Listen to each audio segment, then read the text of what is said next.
कभी कुछ पाने की कामना की है? कभी अपने बालक को गोद में अटखेलियां करवाई हैं? इन सब भाव में आधार एक ही है,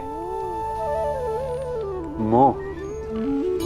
कुछ लोग कहते हैं कि मोह बंधन है, अवगुण है, परंतु नहीं।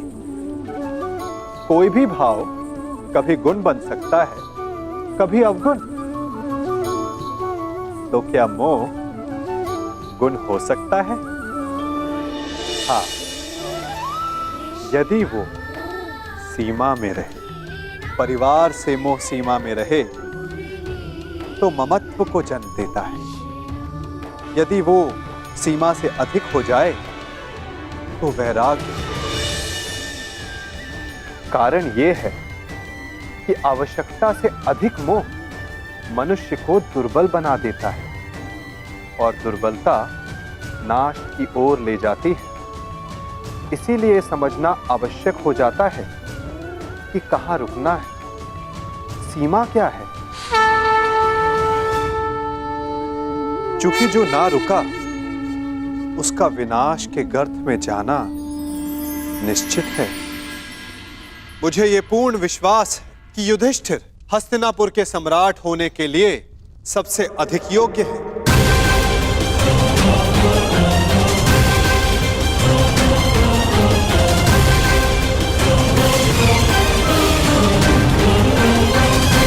क्षमा चाहता हूं वासुदेव, क्षमा चाहता हूं, परंतु आपके ये दिव्य वचन, आपके ये महान दार्शनिक प्रवचन महामहिम को समझा सकते हैं, महाराज का मन भी परिवर्तित कर सकते हैं, परंतु प्रजा और समाज वासुदेव, उनके सामने युधिष्ठिर के इस पाप को पुण्य कैसे सिद्ध करेंगे?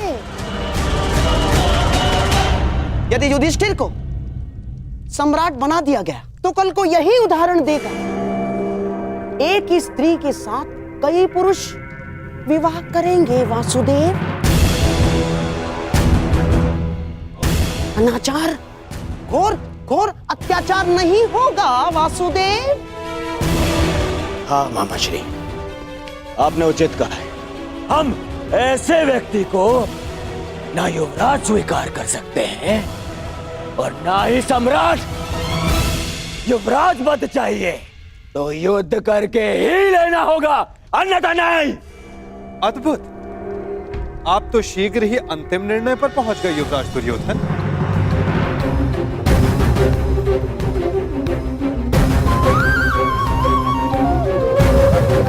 युद्ध किसी भी समस्या का अंतिम हल होना चाहिए, विशेषकर तब जब समस्या पारिवारिक हो। भाई भाई के मध्य युद्ध केवल विनाश को जन्म देता है। तो आप क्या हल सुझाना चाहते हैं वासुदेव? शांति, शांति ही हल है। आप तो देख ही रहे हैं ना वासुदेव, जो एक साथ रह नहीं सकते उनके मध्य शांति कैसे आएगी?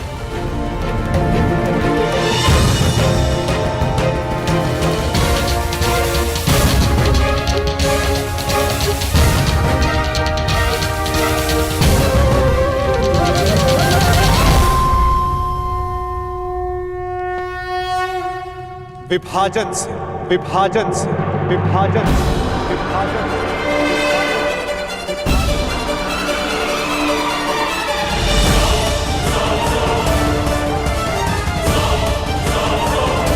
यदि दो लोग परस्पर प्रेम और शांति से नहीं रह सकते, यदि वे एक दूसरे की कार्यशैली और सोच का आदर नहीं कर सकते, तो उन्हें एक दूसरे से दूर रहना चाहिए। इसीलिए मेरा सुझाव है कि हस्तिनापुर का विभाजन कर दिया जाए। असंभव!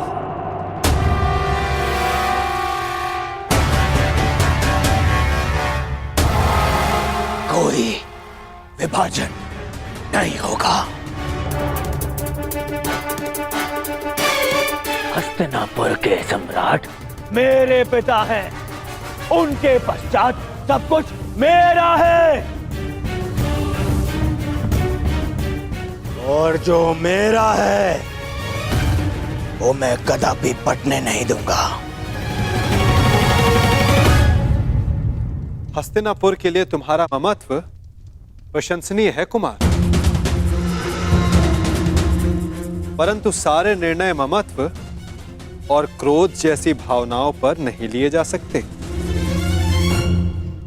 ये भावना का नहीं, आत्मसम्मान का प्रश्न है वासुदेव। और माना कि आप हस्तिनापुर के निकट संबंधी हैं, परंतु इतने निकट संबंधी भी नहीं कि हस्तिनापुर को बांटने का निर्णय ले सके ना। मैं तो केवल सुझाव दे रहा हूं गांधार नरेश। अंतिम निर्णय तो गंगा पुत्र और महाराज धृतराष्ट्र को लेना है। क्षमा करें वासुदेव, मैं ये सुझाव अस्वीकार करता हूं।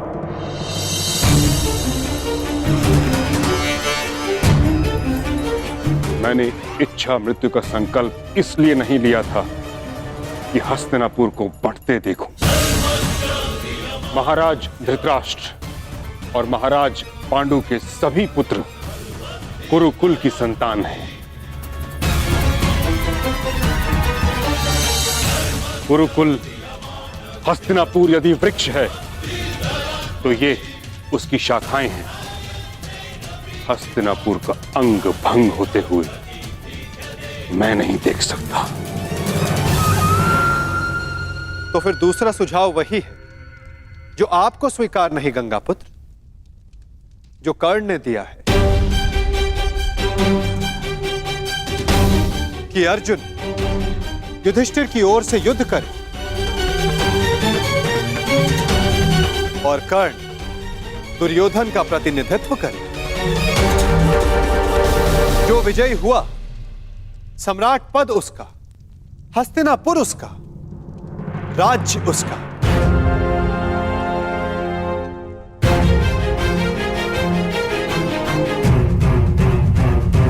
परंतु वृक्ष की एक शाखा तो फिर भी कटेगी ही।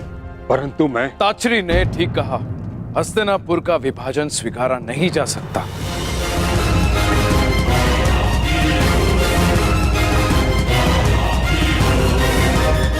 यदि दो योद्धाओं का द्वंद्व सम्राट के चयन का निर्णय कर सकता है तो हस्तिनापुर को विभाजन की आवश्यकता नहीं। तो कल प्रातः अर्जुन युधिष्ठिर की ओर से और कर्ण दुर्योधन की ओर से युद्ध करेगा।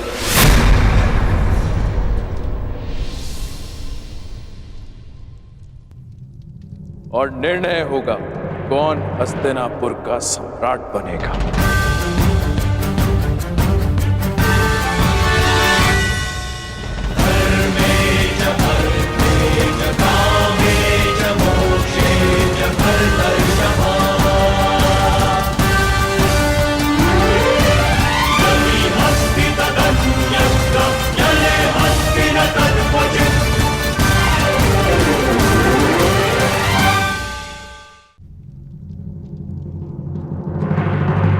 आपने अच्छा किया पिताश्री, जो उस वासुदेव के बिछाए जाल में नहीं फंसे और विभाजन के सुझाव को स्वीकार नहीं किया।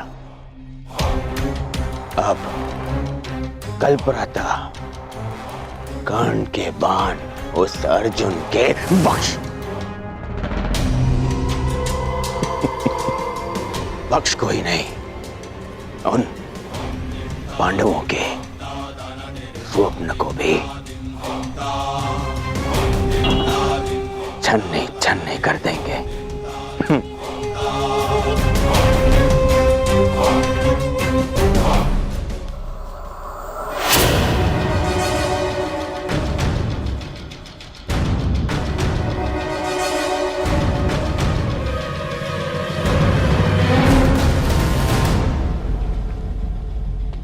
क्या विचार कर रहे हो?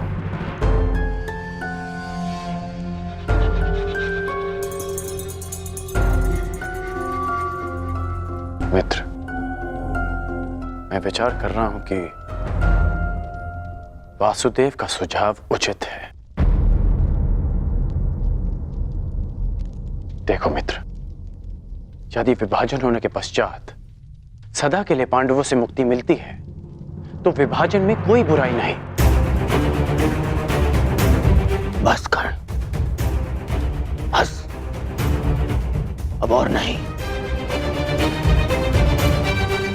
आज जिस प्रकार तुमने मेरे राज्याभिषेक का विरोध किया,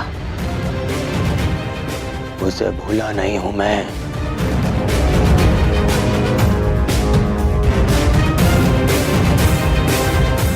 मित्र, मैंने वही किया जो सत्य की मांग थी। सत्य?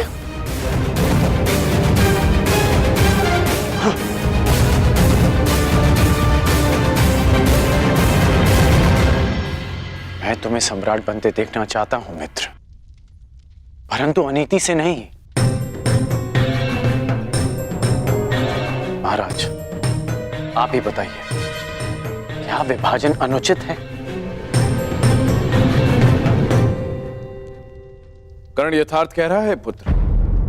पांडवों को आधा राज्य देकर तुम्हारे सम्राट बनने का मार्ग कंटक विहीन हो जाएगा। अद्भुत महाराज, अद्भुत।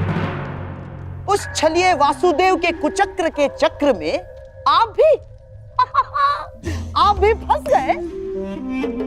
मैंने कहा था ना, मेरे होने वाले सम्राट महाराज के साथ साथ महायोद्धा कर्ण भी राजनीति के खेल में कच्चे खिलाड़ी हैं। आपका तात्पर्य क्या है गांधार राज? मेरा नहीं, अंगराज, कृष्ण का तात्पर्य समझो। वो दुर्योधन के मार्ग से कांटे हटा नहीं रहा ना, बल्कि कांटे बिछा रहा है। कृष्ण यदि विभाजन का प्रस्ताव लेकर आया है तो इसके पीछे अवश्य कोई गहरा भेद, कोई बड़ी योजना होगी उसके मन में। विभाजन की मांग तो आपने कर दी वासुदेव, परंतु क्या यह श्रेयस्कर होगा? हाँ पार्थ, मनुष्य के लिए यह श्रेयस्कर है कि वो अपने जीवन से नकारात्मक भावों और वस्तुओं को दूर कर दे। चूंकि नकारात्मक, चाहे मित्र हो या भाई, वो जीवन के लिए शुभ नहीं होते।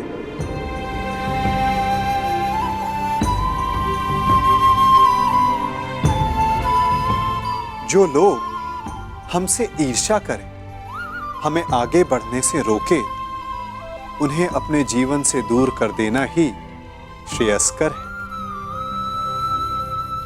क्योंकि उनके साथ रहने से हमें वो नहीं मिलता जो हमारे जीवन के लिए सबसे महत्वपूर्ण है, अपितु कुछ मिलता है तो केवल तनाव। योद्धा और धनुष दोनों के लिए तनाव श्रेष्ठ है ना वासुदेव? तनाव रहित योद्धा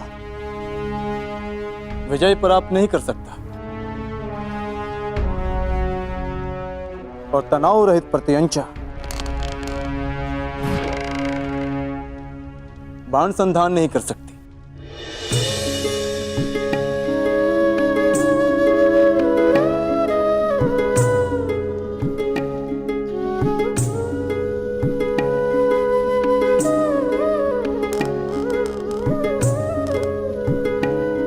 अच्छी बात कही अर्जुन, परंतु यदि तनाव सीमा से अधिक बढ़ जाए तो योद्धा टूट सकता है और प्रत्यंचा भी।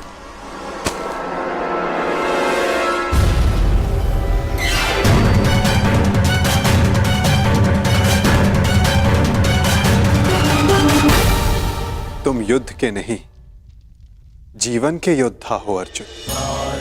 तुम्हें इतिहास बदलना है, इसीलिए तुम्हारा तनाव और नकारात्मक भावों से दूर रहना श्रेष्ठ रहेगा। संघर्ष तभी करना चाहिए जब उसकी आवश्यकता हो। यदि हर पग पर संघर्ष करते रहोगे तो लक्ष्य तक कैसे पहुंचोगे? इसीलिए जैसा मैं कहता हूं वैसा ही करो पार्थ। और मेरा मानना है कि कृष्ण का सुझाव हमारे हित में नहीं, ना, शत्रु के बीज का समूल नाश आवश्यक है। समूल। कृष्ण की छाव में वो पांडव वट वृक्ष के बीज सिद्ध होंगे जिन्हें रोपने के लिए तनिक भी स्थान दिया गया तो वो जड़ें जमा कर बैठ जाएंगे। और विभाजन का अर्थ हमारे लिए शांति नहीं, अशांति होगी।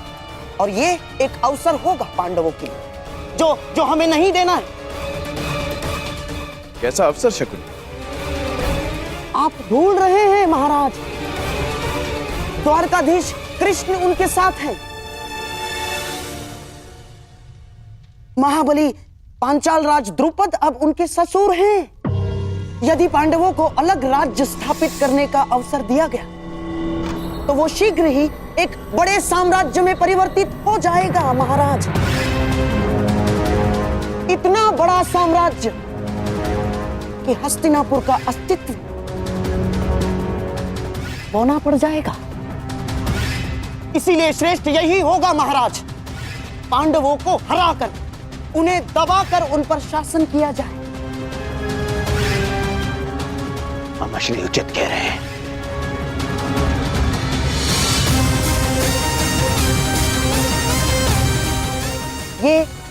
ये संभव है महाराज। यदि अंगराज कर्ण अर्जुन के बाणों से डर ना गए हों।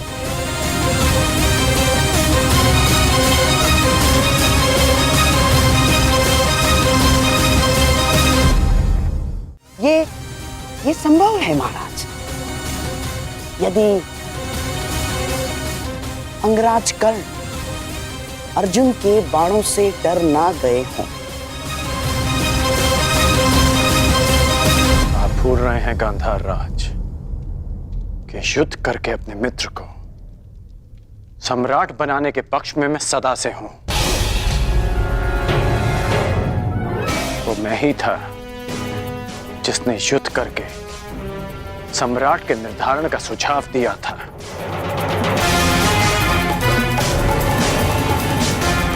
और वो मैं ही हूं जो अर्जुन से युद्ध की वर्षों से प्रतीक्षा कर रहा है।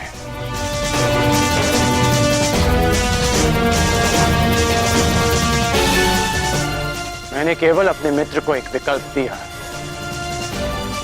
और यदि उसने युद्ध का विकल्प चुना है तो युद्ध होगा।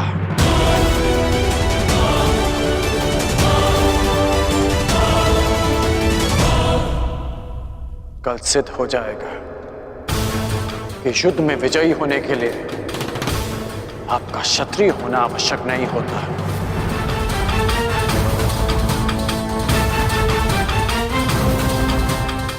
और कल यह भी सिद्ध होगा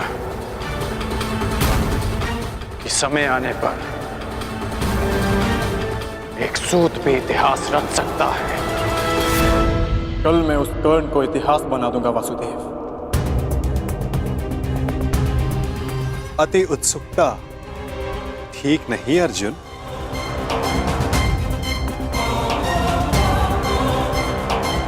मत भूलो कि तुम्हें चुनौती किसने दी है।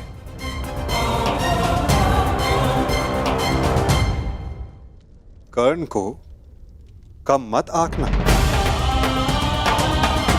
मत भूलो कि वो उस परशुराम का शिष्य है जो तुम्हारे गुरु के भी गुरु।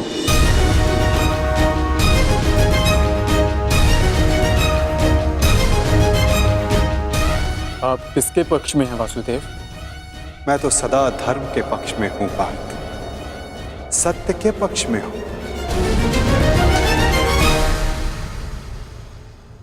फिर चाहे सत्य छिपा हुआ क्यों ना हो।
क्या हुआ बुआ?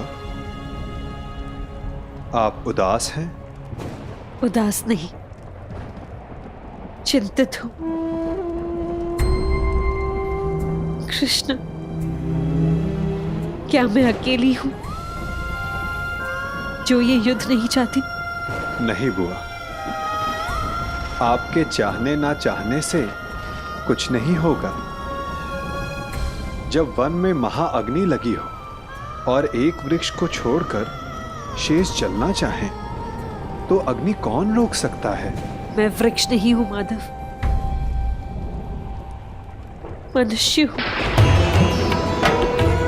एक माता हूं। इसलिए मैं नहीं चाहती कि ये युद्ध हो।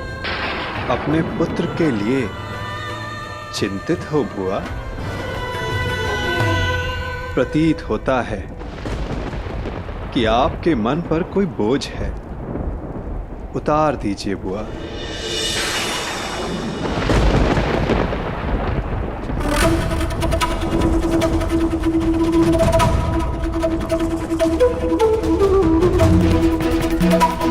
मैं अपने दोनों पुत्रों के लिए चिंतित हूं।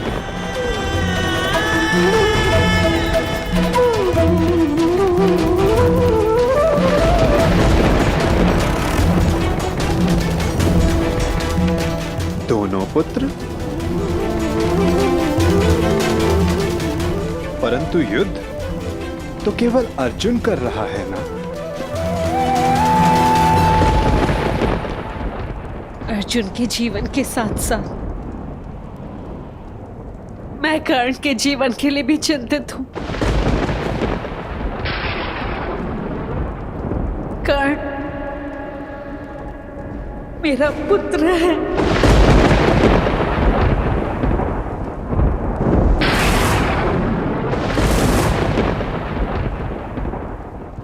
मेरा सबसे बड़ा पुत्र।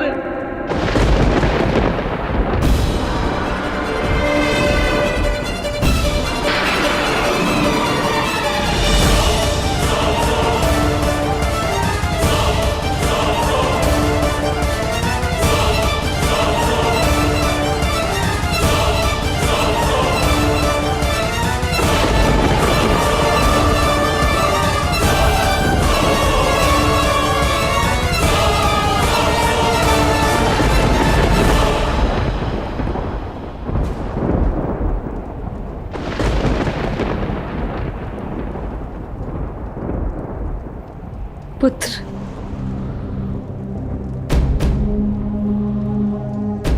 मैं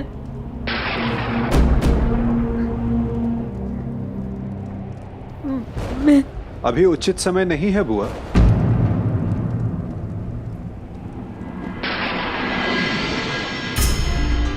किस बात का उचित समय नहीं है वासुदेव?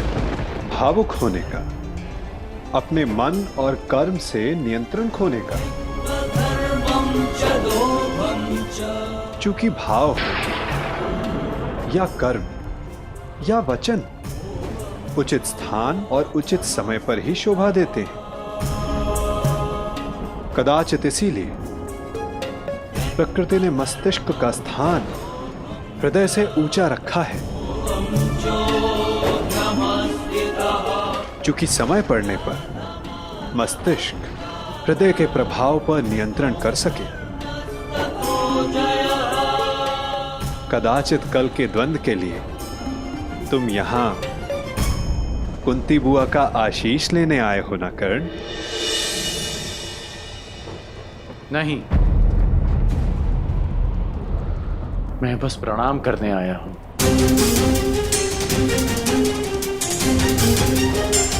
प्रणाम करोगे, आशीष नहीं लोगे? क्यों? क्योंकि विजयी होने का आशीष मांगकर मैं माता कुंती को धर्म संकट में नहीं डाल सकता।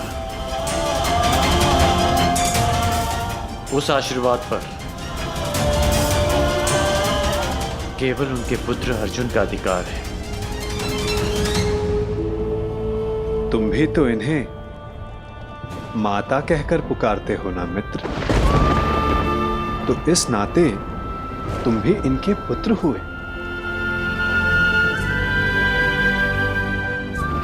आशीर्वाद पर अधिकार तुम्हारा भी उतना ही है जितना अर्जुन का।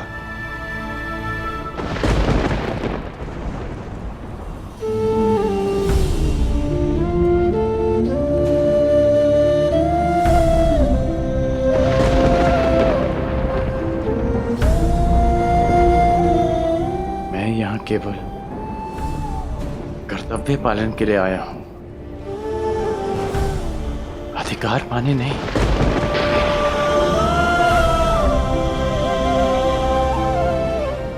जैसा मैंने अभी कहा कि विजयी होने के आशीष पर केवल अर्जुन का अधिकार है, मेरा नहीं।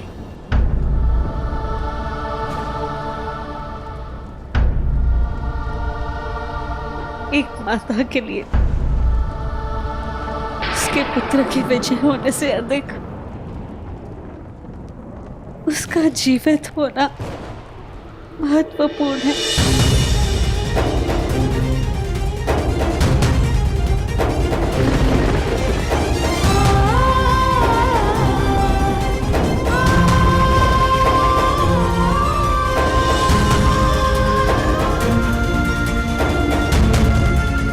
आयुष्मान भव पुत्र।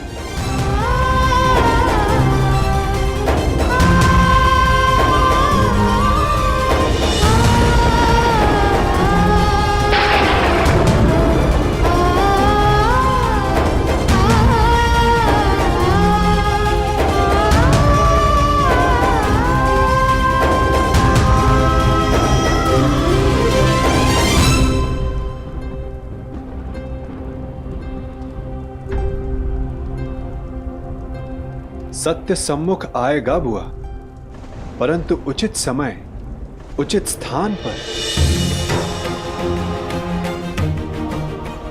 और वो समय कब आएगा? ये समय आपको स्वयं बतलाएगा बुआ। बुआ हूं ना तुम्हारी, और भक्त भी। क्या इस युद्ध को रोक सकते हो? कर्म कर सकता हूं,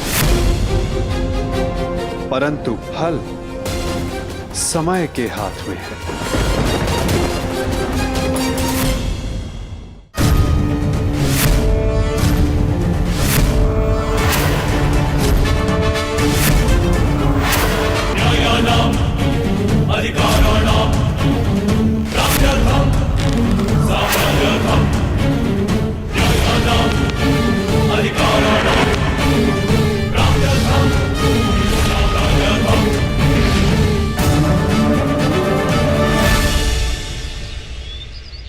जिस परिवार को सुदृढ़ रखने के लिए मैंने मृत्यु को अपने से दूर रखा, उसका विभाजन मैं किस प्रकार देख सकता हूं?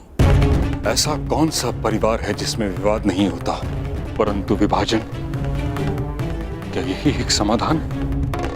मुझे अपने कानों पर विश्वास नहीं हुआ था विदुर। वासुदेव जैसा विद्वान और बुद्धिमान विभाजन का सुझाव देता है। यदि मेरे वचनों से आपको पीड़ा पहुंची है तो मैं क्षमा प्रार्थी हूं गंगापुत्र। परंतु परिस्थितियां कभी कभी ऐसी हो जाती हैं कि परिवार को बांटना आवश्यक हो जाता है, विशेषकर तब जब परिवार के कुछ सदस्य शेष का विनाश चाहने लगे। मैं कह चुका हूं, मेरे जीवित रहते ऐसा कभी नहीं होगा। मुझे विश्वास है कि मैं अपने पुत्रों को एक रखने में सक्षम हूं। क्षमा चाहूंगा गंगापुत्र, परंतु ऐसा हो चुका है, वो भी आपके जीवित होते हुए। और रही बात आपके विश्वास की, तो वो लाक्षागृह की अग्नि में भस्म हो चुका है। क्या कह रहे हैं आप? दुर्योधन और शकुनी ने पुरोचन से वारणाव्रत में जो भवन बनवाया था, वो भवन लाक्षागृह था। वो पांडवों को भेंट देने के लिए नहीं, अपितु पांडवों को अग्नि की भेंट चढ़ाने के लिए था गंगापुत्र।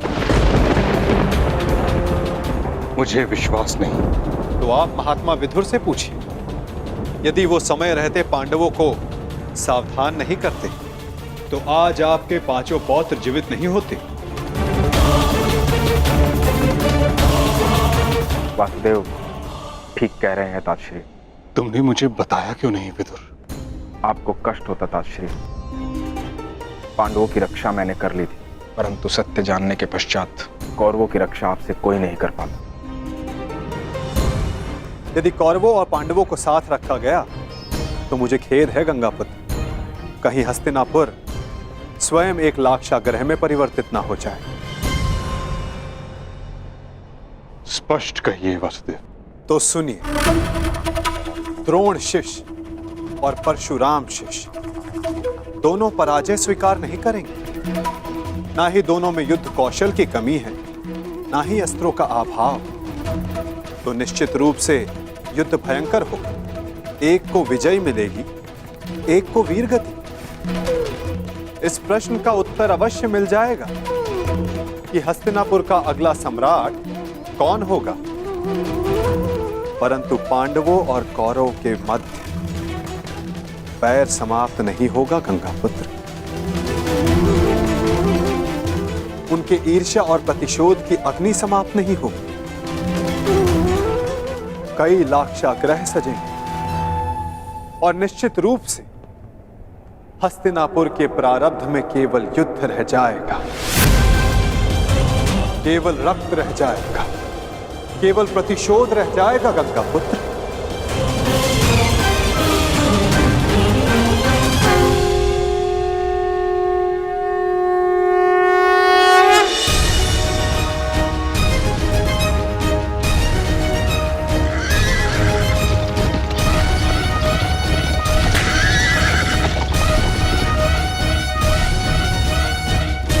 दो योद्धा युद्ध के लिए प्रस्थान कर रहे हैं और संभवतः उनमें से एक ही लौट पाए। निर्णय आपका है गंगापुत्र।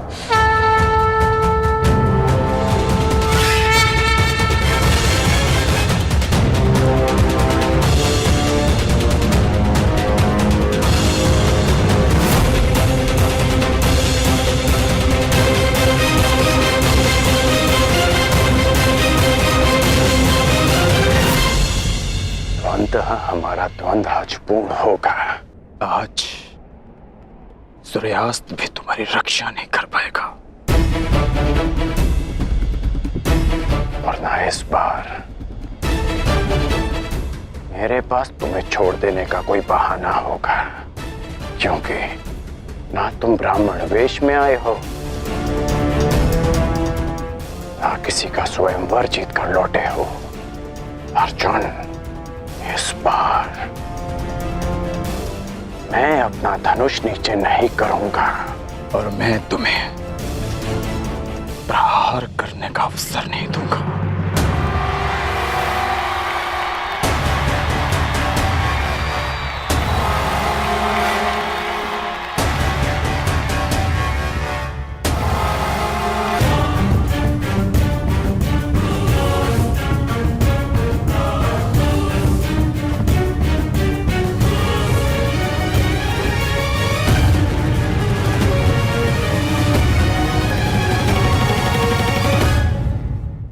कर्ण और अर्जुन द्वंद्व के लिए प्रस्तुत है महाराज।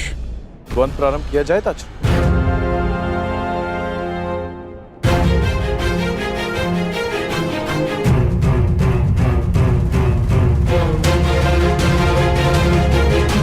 और कोई विकल्प भी तो नहीं। द्वंद्व प्रारंभ हो।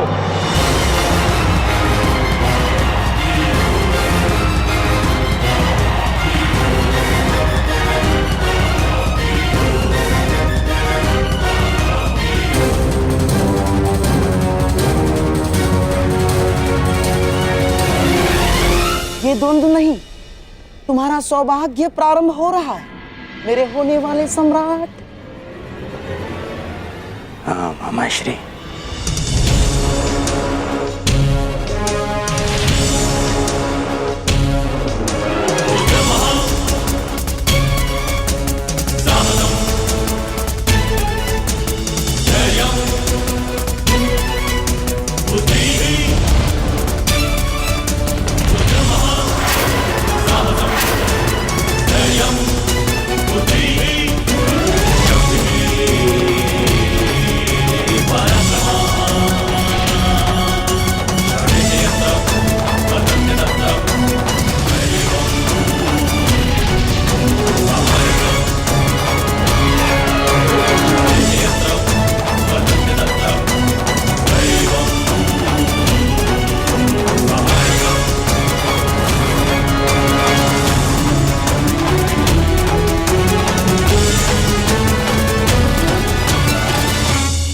रुको।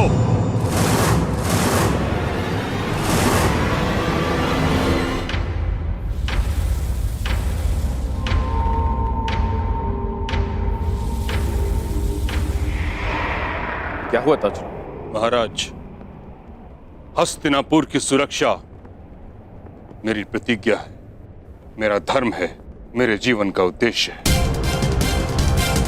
मुझे लगा था कि इस द्वंद्व से हस्तिनापुर का रक्त बहने से बच जाएगा,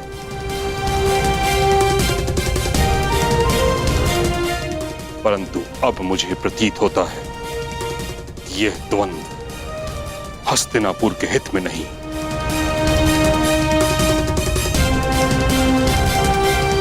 इस कारणवश मैं इस द्वंद्व को समाप्त करने की घोषणा करता हूं।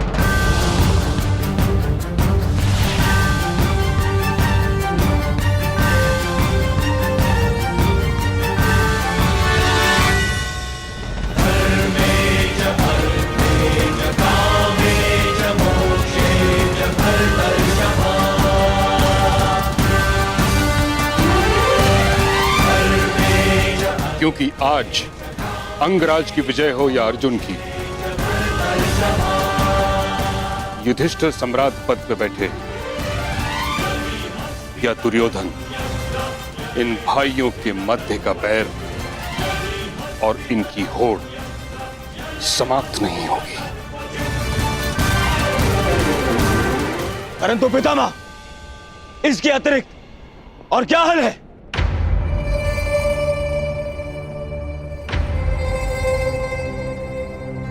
विभाजन, विभाजन, विभाजन।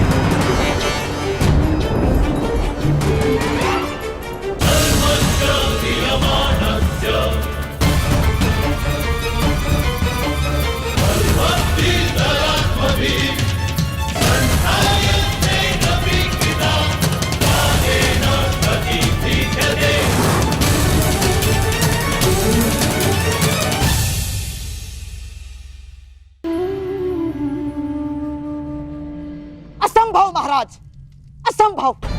मुझे तो स्वयं के कानों पर विश्वास नहीं हो रहा है।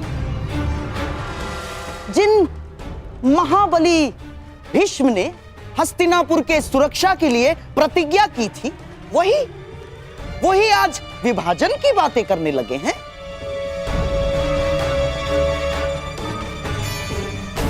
हे ईश्वर, किस दिशा में जा रहा है हस्तिनापुर? क्या यह उचित है? मुझे तो ऐसा प्रतीत होता है कि गंगा मैया उल्टी दिशा में बहने लगी है, और कभी कभी ऐसा भी प्रतीत होता है कि कहीं सूर्य देव पश्चिम दिशा से तो नहीं उदय होने लगे? गांधार नरेश, गंगा पुत्र ने हस्तिनापुर के सिंहासन को सुरक्षित रखने की प्रतिज्ञा ली थी और इस समय हस्तिनापुर की सुरक्षा उसके विभाजन में है।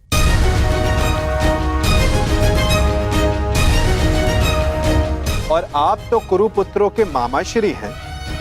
आपसे अधिक ये कौन समझ सकता है कि साथ रहने में किसकी कितनी हानि है? और ये भी समझ सकते हैं कि यदि एक बार अग्नि प्रज्वलित हो उठी तो उसे शांत करना कितना कठिन है, विशेषकर विद्वेष की अग्नि। वासुदेव, मैं तो शांत। शकुनी, शांत। विदुर, तुम्हारी नीति क्या कहती है इस विषय में?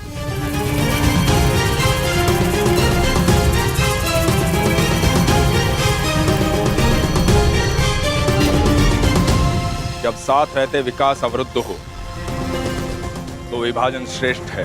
महाराज, विदुर ठीक कह रहे हैं। हमारे हाथ केवल विभाजन का संकल्प है, इसलिए राज्य उचित ढंग से और सामान्य भाग में विभाजित होना चाहिए।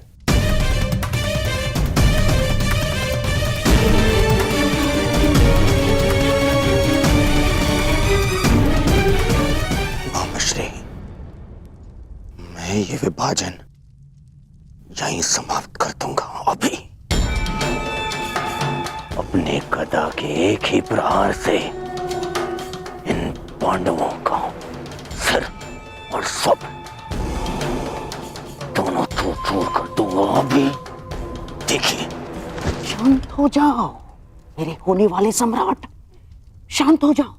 देखो, जो काम सुई से हो सकता है उसके लिए तलवार नहीं उठाई जाती। पांडवों को ऐसा विकल्प दूंगा विभाजन का कि वो उसे अस्वीकार कर देंगे, समझ गए? उसके बाद सारा खेल हमारे मुट्ठी में। परंतु नहीं, ये समय कृष्ण के और मेरे मध्य बुद्धि युद्ध का है, इसीलिए मुझे ही आगे रहने दो। ठीक है मामाश्री। हाँ, तो ठीक है। यदि दोनों पक्ष विभाजन के लिए प्रस्तुत हैं, तो यही सही। परंतु दाता और याचक, इन दोनों के मध्य एक नियम होता है। जो दे रहा है वो ही चयन करे। तो इसके नाते विभाजन में पांडवों को कौन सी भूमि मिलेगी, इसका विकल्प देने का अधिकार केवल दुर्योधन का है।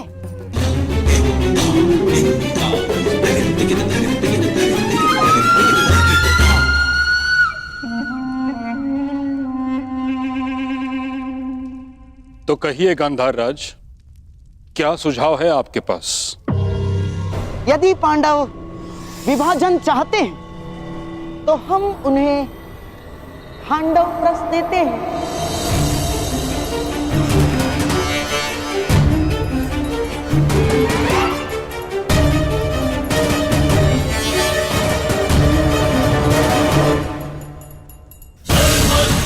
और यदि पांडवों को खांडव प्रस्थ स्वीकार नहीं तो हमें भी विभाजन स्वीकार नहीं।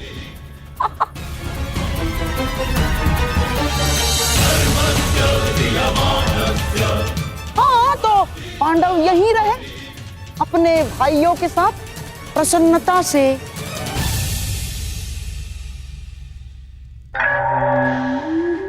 प्रेम से और सेवा से। यह न्याय है गांधार राज।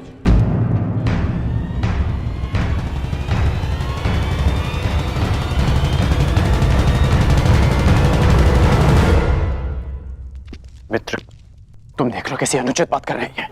खांडव प्रस्थ, उस भूमि पर कांटे तक नहीं उगते, बंजर भूमि है वो, अंग से भी अधिक बंजर। जैसे आप शापित हो महाराज, यदि विभाजन नीति अनुसार करना है, पांडवों को वो भूमि देना नीति का अपमान है।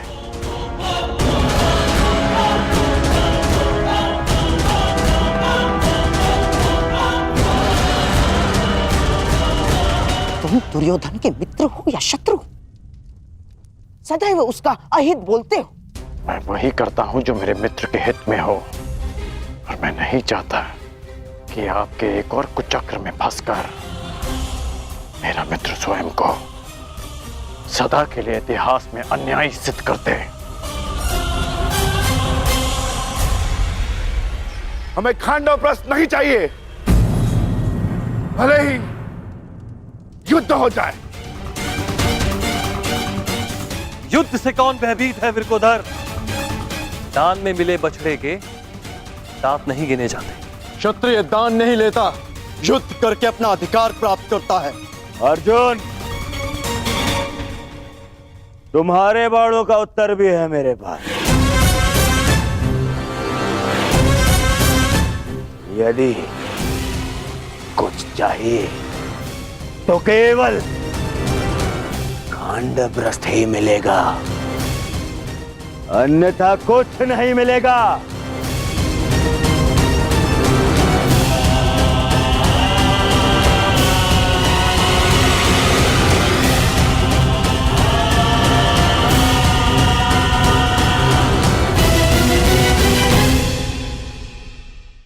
ये क्या कर रहे हो मित्र? इस अन्याय का भाग मत बनो। अन्याय?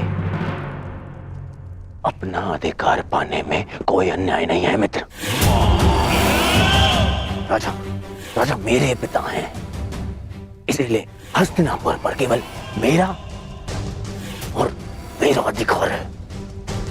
इस राज्यसभा में अब या तो उन्हें वो मिलेगा जो मैं चाहता हूं, अन्यथा वो जिसकी तुम्हें आकांक्षा है,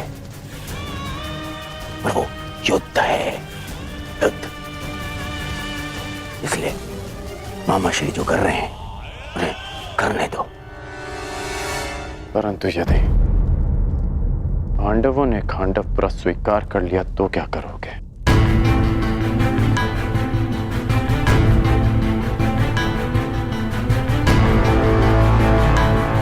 नहीं करेंगे, देखते जाओ।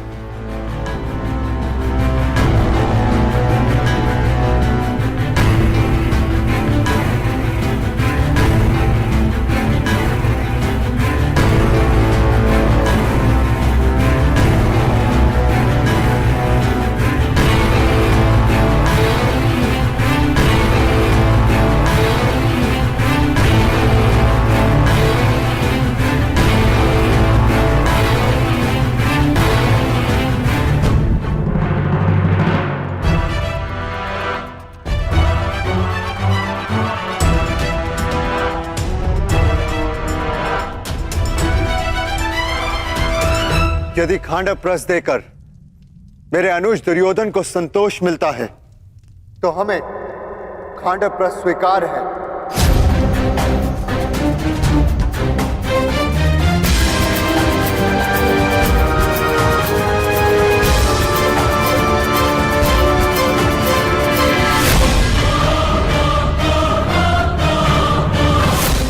हम 5 भाई जहां भी एक साथ हो, वो स्थान भले ही बंजर हो, लेकिन हमारे लिए स्वर्ग से कम नहीं।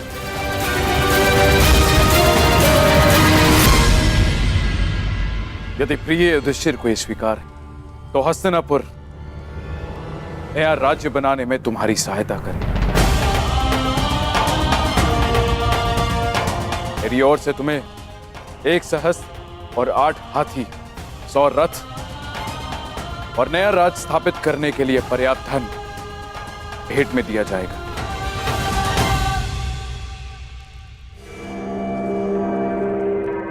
परंतु पुत्र, इसके बदले मुझे भी तुमसे कुछ चाहिए।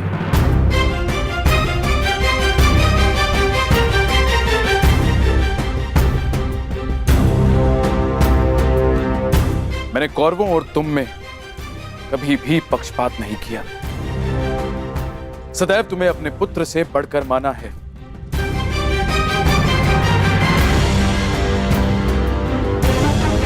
तुम 5 भाई सर्वशक्तिशाली हो।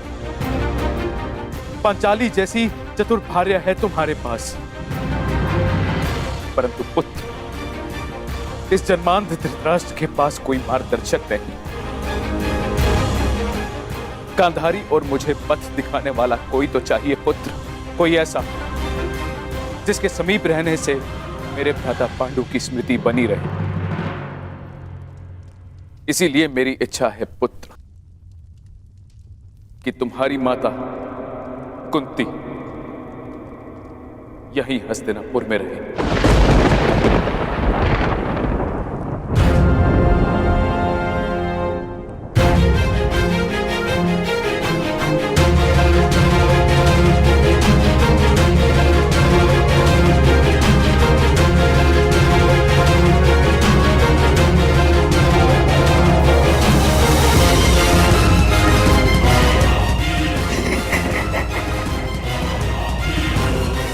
बहुत अच्छे महाराज, बहुत अच्छे।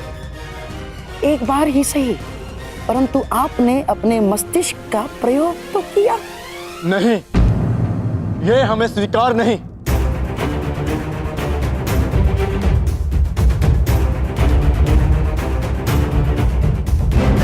हाँ, यदि यही विभाजन की शर्त है तो हमें स्वीकार नहीं चाहिए पिताश्री।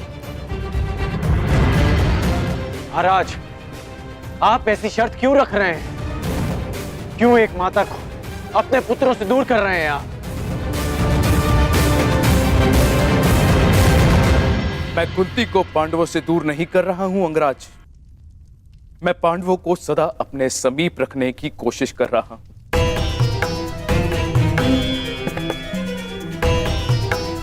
कुंती यहां हस्तिनापुर में रहेगी तो पांडु पुत्र यहां आते जाते रहेंगे।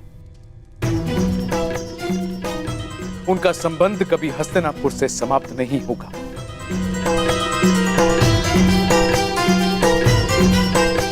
मेरी आंखें देख नहीं सकती, परंतु पांडु पुत्रों का स्वर मुझे सुनने को तो मिलता रहेगा।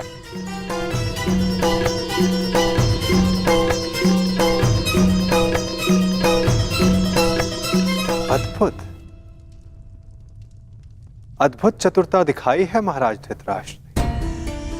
बुआ कुंती को अपने पास रखने का कारण पांडवों से प्रेम नहीं, परंतु कौरवों की ढाल बनाए रखना है, ताकि पांडव भूल कर भी हस्तिनापुर पर आक्रमण ना करें और वे सदैव उनके नियंत्रण में रहें। आपको क्या लगता है ताचरी, क्या मैंने कुछ अनुचित कहा?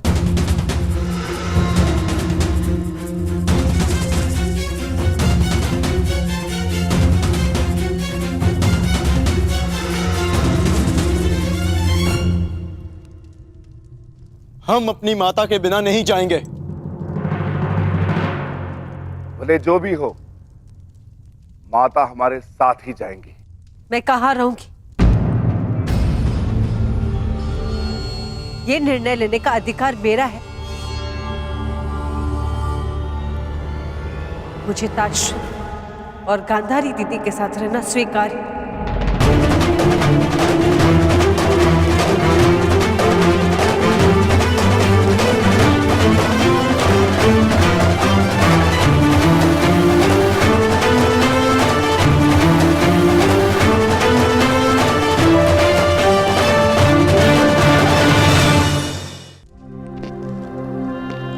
परंतु माता, यह असंभव है।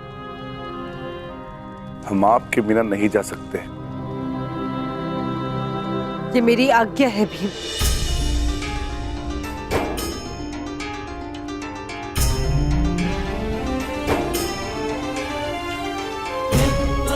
अर्जुन, भीम, जीवन में कुछ निर्णय स्वीकारने में बड़े कठोर हो सकते हैं, चूंकि वे निर्णय नहीं, समय द्वारा ली जाने वाली परीक्षा होती है।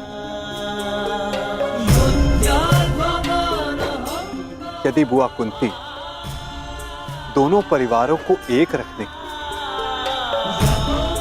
महाराज धृतराष्ट्र की इच्छा पूर्ण करने के लिए इतना बड़ा बलिदान दे रही है, तो आप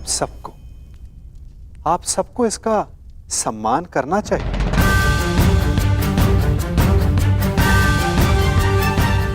यदि आपका यही आदेश है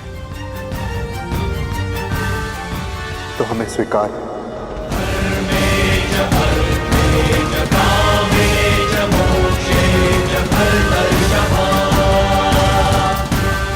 पितामह और माता से दूर रह पाना कठिन और कष्टप्रद होगा, परंतु आपकी इच्छा पूर्ति के लिए हम आपको छोड़कर खांडवप्रस्थ जाएंगे।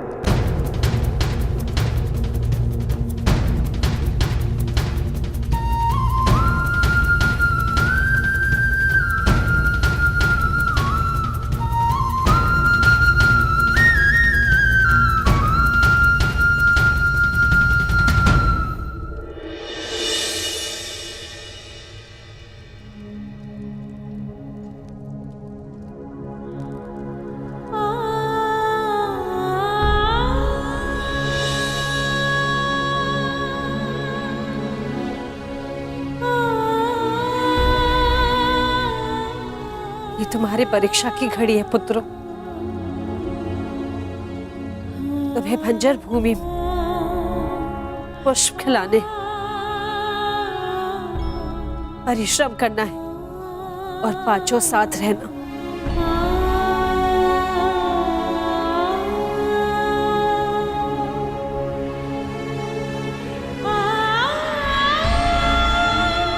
पुत्री पांचाली,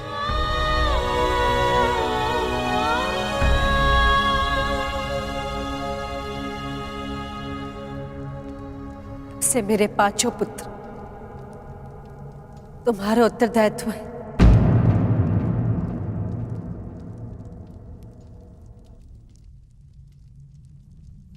युधिष्ठिर तो सज्जन है, परंतु अर्जुन कभी अपने मन की बात स्पष्ट नहीं करता, इसलिए उसका मन समझने का प्रयास करना। और भीम तो नटखट है, उद्दंड है और इसके भोजन का विशेष ध्यान रखना।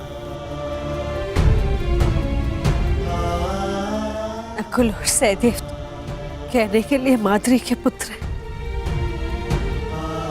लेकिन मैंने उन्हें भीम और अर्जुन से कभी कम प्रेम नहीं किया।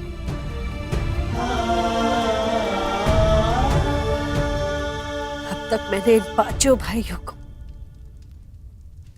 एक रखा,